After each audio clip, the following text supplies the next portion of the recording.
रहीम। अस्सलाम वालेकुम dear students. आज हम बुक 2 चैप्टर नंबर 1 स्टार्ट कर रहे हैं, periodic classification of elements and periodicity. तो इसका बेटा बाकायदा आगाज़ करते हैं। तो सबसे पहले बेटा जी जो आपसे क्वेश्चन पूछा जाएगा वो ये है कि what is periodic table. Periodic table क्या है? तो बेटा जी हमें पता है कि इस वक्त जो है वो क्या है बेटा जी, 118 एलिमेंट्स डिस्कवर हो चुके हैं। कितने एलिमेंट डिस्कवर हो चुके हैं? 118 एलिमेंट्स डिस्कवर्ड हो चुके हैं। एलिमेंट्स जो है वो 118 डिस्कवर हो चुके हैं। अब ये एलिमेंट्स प्रॉपर्टीज़ के लिहाज से आपस में बेटे रिजेंबल भी करते हैं और इनमें डिफरेंसेस भी हैं। तो हमें ये देखना पड़ता है कि कौन कौन से एलिमेंट्स एक जैसी प्रॉपर्टीज़ रखते हैं और कौन कौन से एलिमेंट्स जो हैं वो डिफरेंट प्रॉपर्टीज़ रखते हैं। तो ज़रूरी ये था कि इन एलिमेंट्स को जो है वो क्लासीफाई किया जाए, इन एलिमेंट्स को ग्रुप्स में, पीरियड्स में जो है वो कैटेगराइज किया जाए, यानी कि इनके ग्रुप बना दिए जाएं ताकि आपको ये पता चल जाए कि ये फ़लाँ ग्रुप है, इन एलिमेंट्स की ये प्रॉपर्टीज़ हैं। ठीक है ना? तो ग्रुपिंग से आप इजीली क्या कर सकते हैं बेटा जी, एलिमेंट्स की आइडेंटिफिकेशन कर सकते हैं, एलिमेंट्स की पहचान कर सकते हैं। तो एलिमेंट्स प्रॉपर्टीज़ के लिहाज से सिमिलर भी हैं, डिसिमिलर भी हैं। तो एलिमेंट्स की आइडेंटिफिकेशन के लिए ज़रूरी क्या था बेटा जी, इनको क्लासीफाई करना। तो for identification it was essential to classify elements। और एलिमेंट्स की क्लासिफिकेशन से बेटा जी क्या चीज़ वजूद में आई? वो था जी पीरियोडिक टेबल। वो बेटा जी क्या है? Periodic table. आपके सामने ये पीरियोडिक टेबल है बुक्स के अंदर।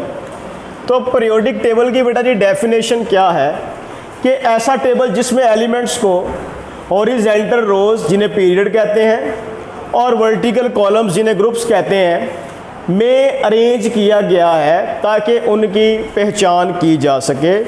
बात की समझ लगी ना बेटे, कि ऐसा टेबल जिसमें एलिमेंट्स को हॉरिजॉन्टल रोज और वर्टिकल कॉलम्स में अरेंज किया गया उसे क्या बोलते हैं आप? Periodic table.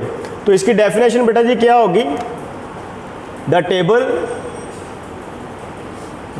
Table in which elements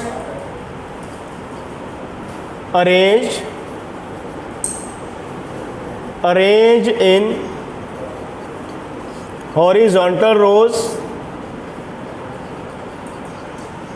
and vertical columns. ठीक है बेटा?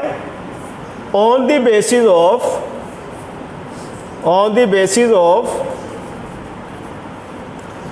similarities and dissimilarities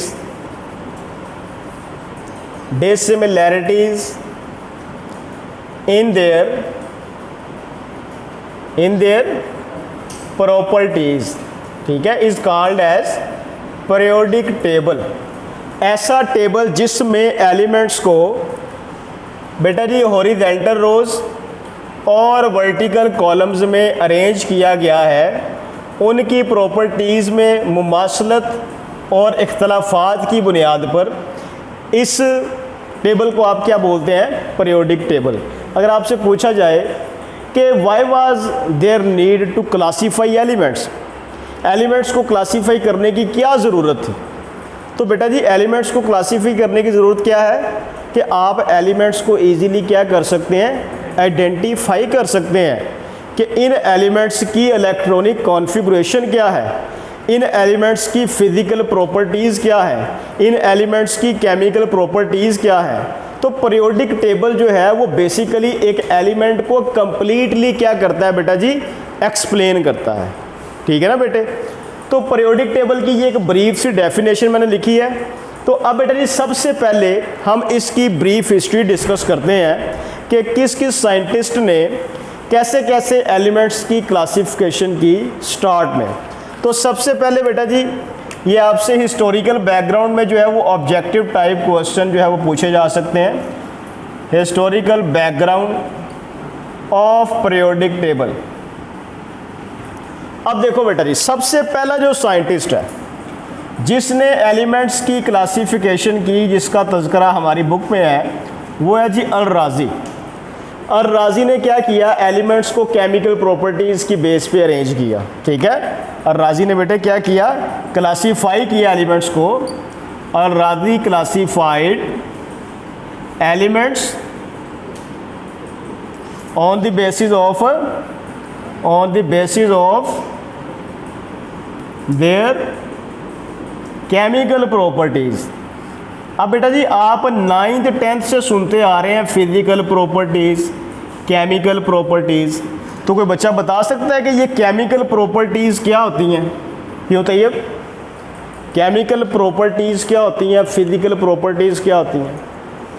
बेटा याद रखें, फिजिकल प्रॉपर्टीज़ ऐसी प्रॉपर्टीज़ होती हैं जिनको हम फिज़िकल इंस्ट्रूमेंट से मेजर कर सकते हैं, जिनका ताल्लुक जो है वो मैटर की स्टेट के साथ है। मिसाल के तौर पे मेल्टिंग पॉइंट फाइंड करना हो तो क्या यूज़ करेंगे, थर्मामीटर। बॉइलिंग पॉइंट फाइंड करना हो तो क्या यूज़ करेंगे, थर्मामीटर। मैस फाइंड करना हो तो क्या यूज़ करेंगे बेटा जी, बैलेंस। बात की समझ लगी ना बेटे? तो ये जो मेल्टिंग पॉइंट है, बॉइलिंग पॉइंट है, मैस है, वॉल्यूम है एटसेट्रा, ये वाली प्रॉपर्टीज़ बेटा जी क्या होती हैं, फिज़िकल प्रॉपर्टीज़, जिनको मेजर करने के लिए फ़िज़िकल इंस्ट्रूमेंट्स का इस्तेमाल करते हैं। और केमिकल प्रॉपर्टीज़ बेटा जी क्या होती हैं, ऐसी प्रॉपर्टीज़ जो सब्सटेंसेस के दूसरे सब्सटेंसेस के साथ केमिकल बिहेवियर को एक्सप्लेन करें। मिसाल के तौर पे बेटा जी ये हमारे पास ये चेयर है वुड की, तो मुझे बताएं कि क्या ये हवा के साथ कोई रिएक्शन कर सकती है, क्या ये पानी के साथ रिएक्शन कोई कर सकती है? लेकिन ये हवा के साथ रिएक्शन कर सकती है। कैसे? इसको आग लगा दें तो एयर जो है इस वुड को बर्न करना शुरू कर देगी बेटा जी, ऑक्सीडेशन का अमल शुरू हो जाएगा, कंबस्शन का अमल शुरू हो जाएगा। बात की समझ लगी? तो ये जो प्रॉपर्टी है इसे आप क्या बोलेंगे, केमिकल प्रॉपर्टी। तो केमिकल प्रॉपर्टीज़ की बेस पर सबसे पहले जो क्लासिफिकेशन की है वो किसने की है, अल-राज़ी ने की है। ओके हो गया बेटे? तो ये शार्ट क्वेश्चन पूछा जा सकता है कि हाउ अल-राज़ी क्लासिफाइड एलिमेंट्स। तो आपने ये बात बतानी है कि अल-राज़ी ने क्या किया, एलिमेंट्स को केमिकल प्रॉपर्टीज़ की बेस पर अरेंज किया या क्लासीफाई किया। ठीक है, उस ज़माने में जितने भी एलिमेंट डिस्कवर हुए होंगे। उसके बाद नेक्स्ट बेटा जी आता है डुबराइनर। डुबराइनर वाज ए जर्मन केमिस्ट। ये बेटा जी क्या था, एक जर्मन केमिस्ट था। इसने क्या किया, इसने ट्राइएड्स की फॉर्म में एलिमेंट्स को क्लासीफाई किया। He classified elements into groups called, जिनको बेटा जी नाम क्या दिया गया, ट्राइएड्स का। किसका नाम दिया गया, ट्राइएड्स का। ठीक है ना बेटे?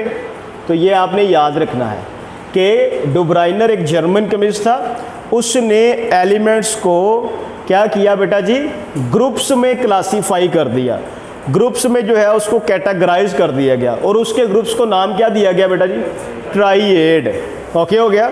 मिसाल के तौर पे फॉर एग्जांपल बेटा जी देखें कि ये एक ग्रुप है जी लिथियम, सोडियम, पोटाशियम का। ठीक है, इस ग्रुप में बेटा जी कितने एलिमेंट्स नज़र आ रहे हैं आपको, 3 एलिमेंट्स नज़र आ रहे हैं ना बेटे? तो 3 एलिमेंट्स वाले इस ग्रुप को नाम क्या दिया गया, ट्राइएड का। अब यहाँ पे अगर आप देखें तो लिथियम का एटॉमिक मास बेटा जी 7 है और पोटाशियम का कितना है जी 39 है।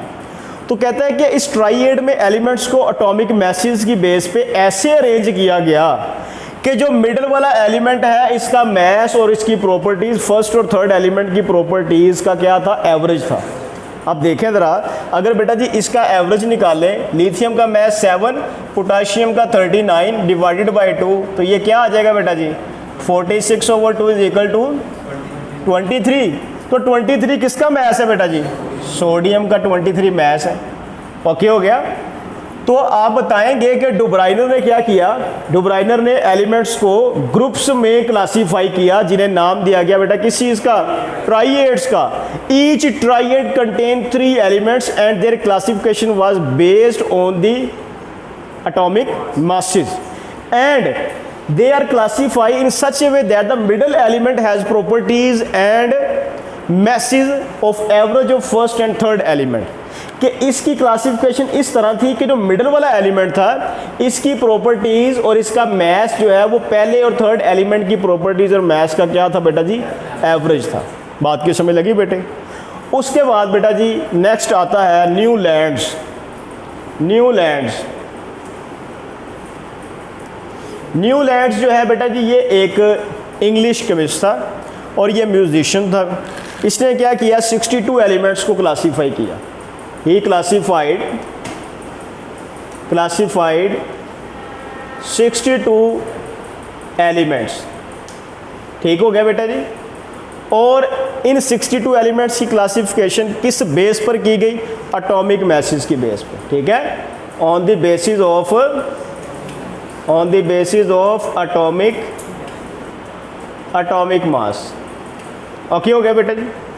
अब इसकी क्लासिफिकेशन को नाम दिया गया लॉ ऑफ ऑक्टावेज। क्या कहा गया बेटा जी, लॉ ऑफ ऑक्टावेज। ठीक है ना। लॉ ऑफ ऑक्टावेज क्या है कि उसके मुताबिक ये था कि अगर एलिमेंट्स को उनके एटॉमिक मासेस की बेस पर अरेंज किया जाए तो हर 8वें एलिमेंट की प्रॉपर्टीज़ जो हैं वो पहले एलिमेंट से रिजेंबल होंगी। ठीक है, इस क्लासिफिकेशन को नाम क्या दिया गया बेटा, लॉ ऑफ ऑक्टावेज। ठीक है, कि if elements are arranged in ascending order of their atomic masses, then every eighth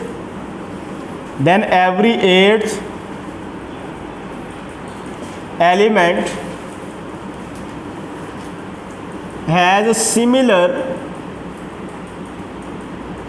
properties with the first one। ठीक है। अब देखिए बेटे, अगर हम, क्योंकि ये म्यूजिशियन था, अगर हम सुरों की बात करें तो 8 म्यूज़िक की सुरें होती हैं, सा रे गा मा पा दा नी सा। 8वीं के बाद दोबारा फिर कौन सी सुर आ जाती है, पहले वाली आ जाती है।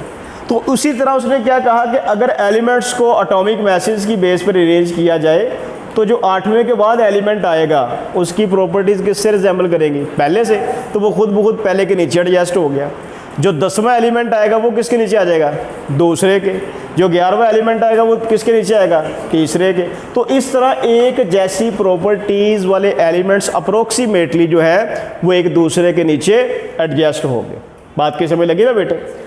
लॉ ऑफ ऑक्टावेज के बाद बेटा जी नेक्स्ट जो क्लासिफिकेशन है मोस्ट इंपॉर्टेंट, वो किसकी है बेटा जी, मेंडलीव की है। वो किसकी है, Mendeleev's classification.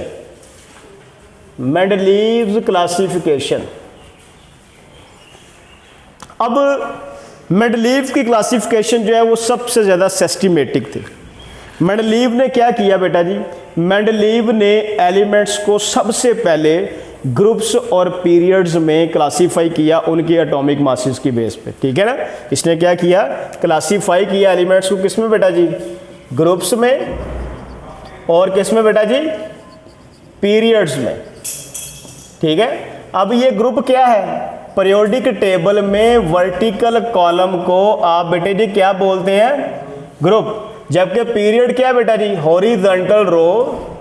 Horizontal row in the periodic table is called as a period. तो मेंडलीव ने सबसे पहले क्या किया, एलिमेंट्स को ग्रुप्स और पीरियड्स में अरेंज किया और इसकी अरेंजमेंट की बेस जो थी वो एटॉमिक मास थी। तो जो इसका पीरियोडिक लॉ था उसकी डेफिनेशन क्या थी कि properties of elements,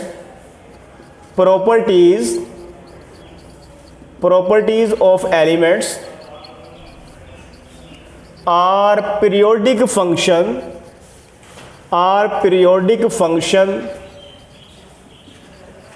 of their atomic masses.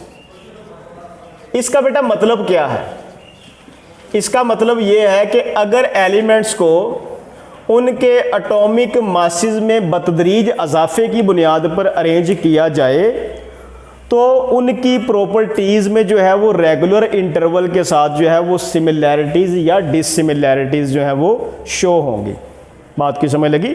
Periodic function का मतलब क्या है कि जैसे जैसे एटॉमिक मास बदलता जाएगा वैसे वैसे एलिमेंट्स की क्या होंगी बेटा जी, प्रॉपर्टीज़ भी चेंज होती जाएंगी। ओके हो गया? तो ये आपने याद रखना है, शॉर्ट क्वेश्चन पूछा जा सकता है कि what is Mendeleev's periodic law. तो उसकी डेफिनेशन क्या होगी? Properties of elements are the periodic function of their atomic masses. इसके अलावा बेटा जी इसके पीरियोडिक टेबल की एक और खासियत थी, वो क्या थी कि इसने अनडिस्कवर्ड एलिमेंट्स के लिए गैप्स छोड़ दिए थे। ठीक है ना? He left gaps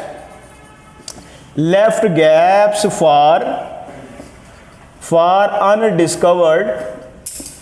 undiscovered elements. ठीक है? अनडिस्कवर्ड एलिमेंट्स के लिए इसने गैप्स छोड़ दिए और उन एलिमेंट्स की बेटा जी इसने क्या की, प्रॉपर्टीज़ बयान कर दी। जहाँ पे वो खाली जगह छोड़ी थी उसने बताया कि यहाँ पे जो एलिमेंट कभी डिस्कवर हुआ उसकी ये प्रॉपर्टीज़ होंगी। तो उसके ज़माने के बाद जर्मीनियम बेटा जी, जर्मीनियम एक ऐसा एलिमेंट है जो डिस्कवर हुआ, लेकिन इसकी प्रॉपर्टीज़ क्या की थी बेटा जी? इसकी प्रॉपर्टीज़ को उसने पहले ही क्या कर दिया था, प्रिडिक्ट कर दिया था। तो ये ब्रीफ हिस्ट्री है। आपसे यहाँ तक जो है वो बेटा जी ऑब्जेक्टिव टाइप शॉर्ट क्वेश्चन पूछे जा सकते हैं कि what were contributions of Mendeleev in the manufacturing of periodic table. ठीक है? What do you know about Dobereiner's triad. ठीक है? इसी तरह what is law of octaves. तो ये जो बेसिक शॉर्ट क्वेश्चंस आपसे जो है वो पूछे जा सकते हैं, कर लेंगे। अब बेटा जी मेंडलीव के पीरियोडिक टेबल में कुछ इंप्रूवमेंट्स की गई। ठीक है? तो वो भी आपसे शॉर्ट क्वेश्चन में पूछी जा सकती हैं। इंप्रूवमेंट्स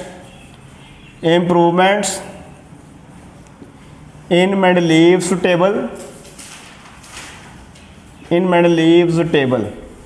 मेंडलीव के पीरियोडिक टेबल में कुछ इंप्रूवमेंट्स की गई।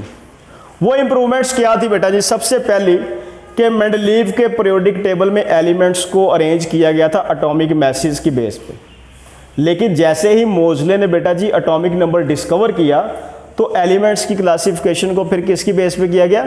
एटॉमिक नंबर की। ठीक है? पहली इंप्रूवमेंट क्या थी कि अरेंजमेंट ऑफ एलिमेंट की जो बेस थी, बेस किस में कन्वर्ट हो गई?